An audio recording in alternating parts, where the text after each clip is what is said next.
अभी मैं कुछ दिन पहले ऑपोजिशन पार्टीज के लीडर्स के साथ गया और अब हम कांग्रेस पार्टी के जो सीनियर लीडर्स हैं उनके साथ गए।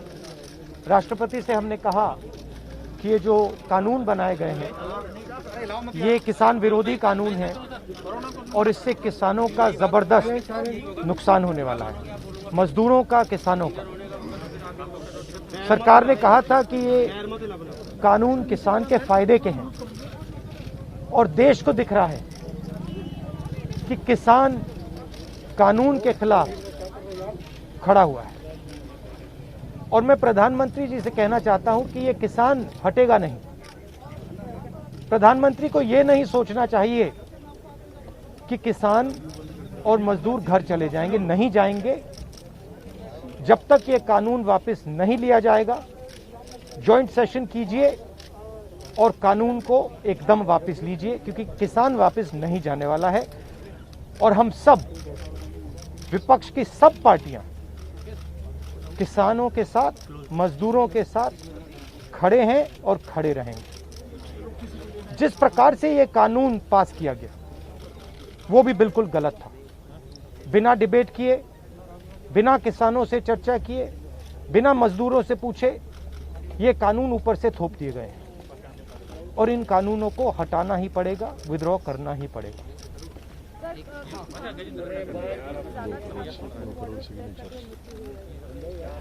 हम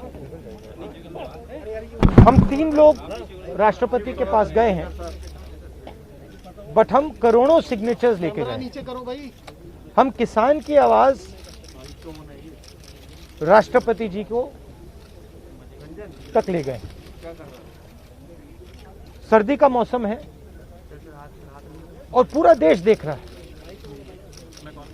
कि किसान दुख में है, दर्द में है और मर भी रहे हैं। प्रधानमंत्री को सुनना ही पड़ेगा। और मैं एडवांस में चीज बोल देता हूं। मैंने कोरोना के बारे में बोला था कि नुकसान होने जा रहा है। उस समय किसी ने नहीं बात सुनी और आज मैं फिर से बोल रहा हूं, किसान के सामने, मजदूर के सामने कोई भी शक्ति नहीं खड़ी हो सकती है।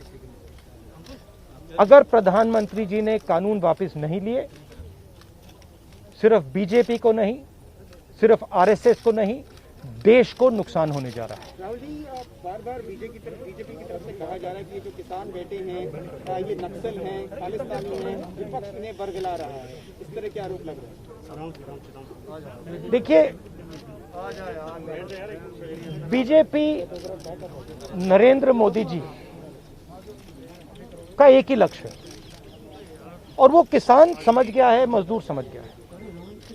लक्ष्य है कि उनके आसपास जो 2, 3, 4 बड़े क्रोनी कैपिटल्स हैं, उनके लिए पैसे बनाने का काम नरेंद्र मोदी जी करते हैं। जो भी नरेंद्र मोदी जी के खिलाफ खड़े होते हैं वो उनके बारे में कुछ ना कुछ गलत बोलते रहते हैं। किसान खड़े हो जाएंगे तो किसान को आतंकवादी बोलेंगे, मजदूर खड़े हो जाएंगे तो मजदूर को आतंकवादी बोलेंगे। एक दिन अगर मोहन भगवत खड़े हो गए तो कहेंगे ये भी आतंकवादी है। मतलब जो भी नरेंद्र मोदी जी से सत्ता लेने की कोशिश करेगा वो आतंकवादी है।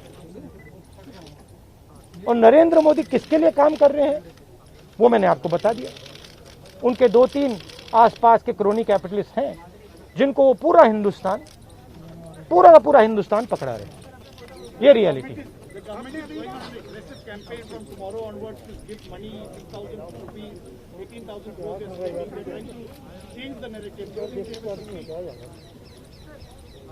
Look, the point is, it's a very simple thing. There are millions of people who live off our agricultural system. Large percentage of our people live off our agricultural system. These are laborers, they are farmers, they are small traders. These are these people. And they are the backbone of the country.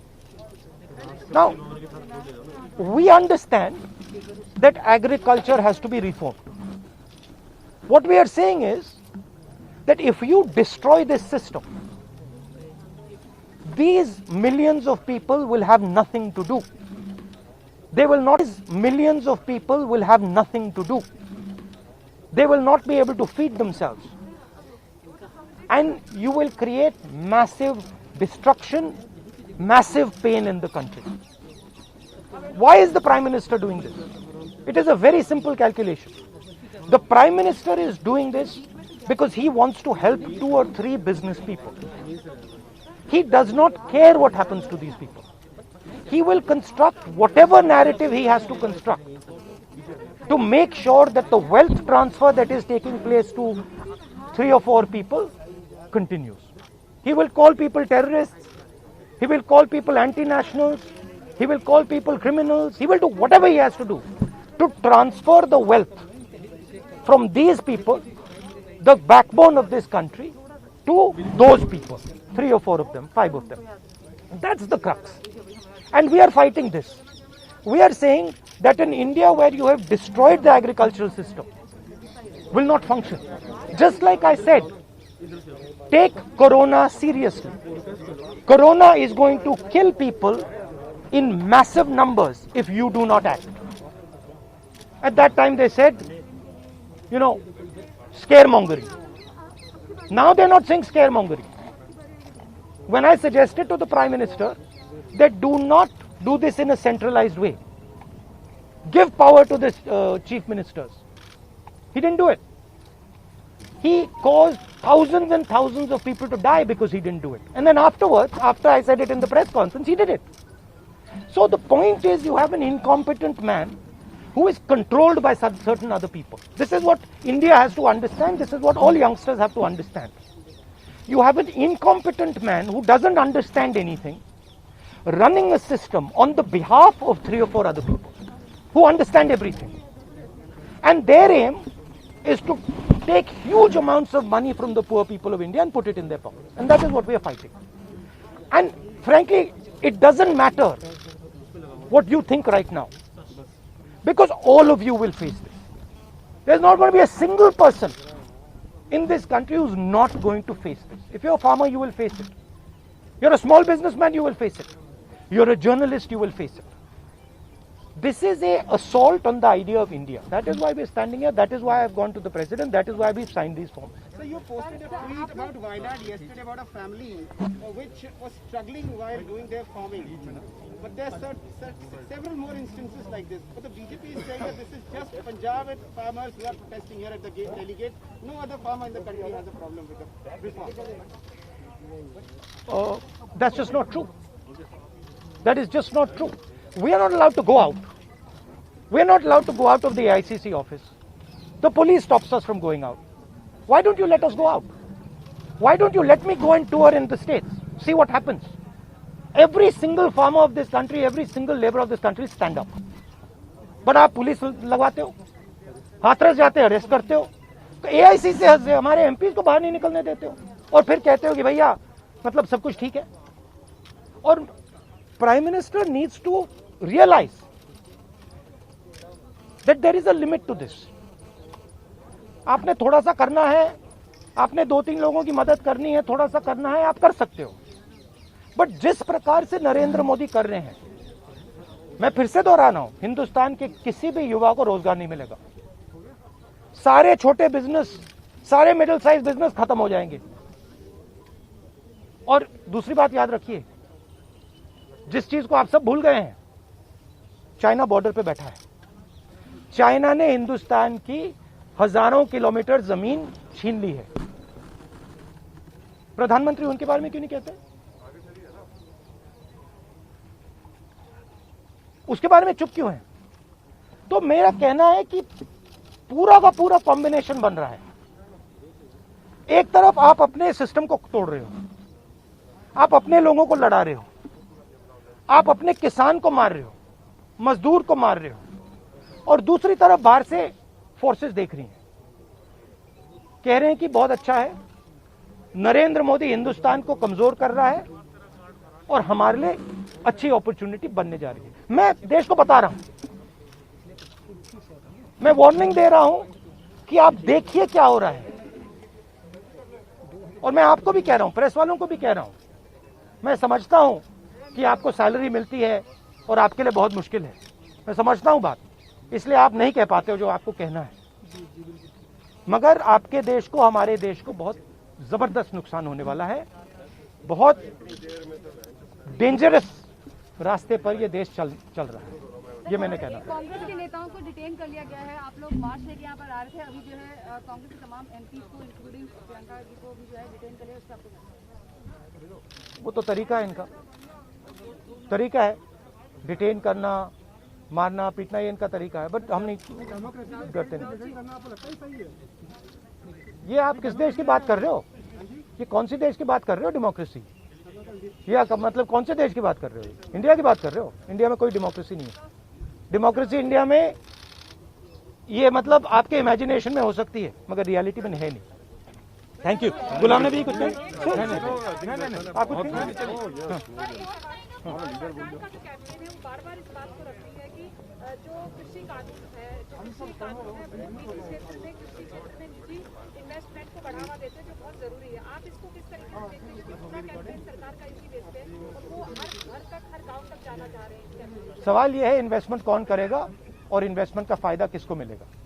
सवाल ये है। आपकी sir रणनीति नहीं, सुनिए, सवाल ये है कि हिंदुस्तान के एग्रीकल्चरल सिस्टम में कौन इन्वेस्ट करेगा और कौन पैसा बनाएगा?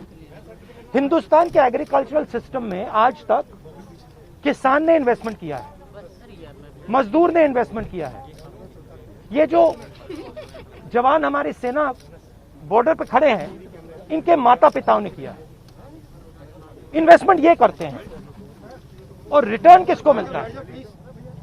रिटर्न 2-3 उनके उद्योगपति मित्रों को मिलता है। ये पूरा देश जानता है, पूरा देश इस बात को समझता है कि इन्वेस्टमेंट हम करते हैं। बहुत दूर खड़ा है, लॉक कर दूं? आपके माता पिता क्या करते हैं? हाँ, आप एग्रीकल्चर फार्मर थी, अब आप जर्नलिस्ट हैं, है ना? तो आप जानते हो कि आपके फादर ने इन्वेस्टमेंट किया या नहीं? अरे मैं आपसे पूछ रहा हूँ, आप देश की महिला हैं, आपके पिता ने इन्वेस्टमेंट किया ना? मदर फार्मर है, उन्होंने इन्वेस्टमेंट किया ना? किसके लिए इन्वेस्टमेंट किया? क्या इन 2-3 लोगों के लिए इन्वेस्टमेंट किया, या आपके परिवार के लिए किया, आपके एजुकेशन के लिए किया, आपके स्वास्थ्य के लिए किया, आपके स्वास्थ्य के लिए किया, आपके एजुकेशन के लिए किया? मगर ये जो 2-3 बिजनेसमैन है उनके लिए तो नहीं किया ना। तो सवाल यही है, इन्वेस्टमेंट कौन कर रहा है? आपके माता पिता ने किया, करोड़ों किसानों ने किया, और रिटर्न किसको मिल रहा है? यही हम पूछना चाह रहे हैं कि क्या कांग्रेस की कोई रणनीति है इस बात को काउंटर करने के लिए, गांव तक जाना? काउंटर करने की जरूरत, काउंटर आप क्या बात कर रही हैं? काउंटर करने, आप क्या बात कर रही हैं काउंटर करने के? मतलब आपको ये नहीं मालूम कि, अरे भाई आपको क्या, आप क्या हिंदुस्तान के किसान को बेवकूफ समझती हैं क्या? तो फिर अगर आपको समझे तो उसको कैसे समझ नहीं है? अगर ये यहाँ पे लाखों लोग जो बैठा, हजारों लोग जो बैठे हैं दिल्ली के बाहर, क्या ये सुनिए, ये जो लाखों लोग आए, क्या ये मिठाई खाने आए क्या इनको समझ नहीं है क्या हो रहा है? इनको समझ नहीं क्या हो रहा है? इनको मालूम है, क्लियरली मालूम है, इनको मालूम है नरेंद्र मोदी चोरी कर रहा है। इनको मालूम है कि ये दिन भर इन्वेस्टमेंट करते हैं, 24 घंटा इन्वेस्टमेंट करते हैं, और उधर इन्वेस्टमेंट कहीं और जाता है, रिटर्न कहीं और जाता है। Thank you.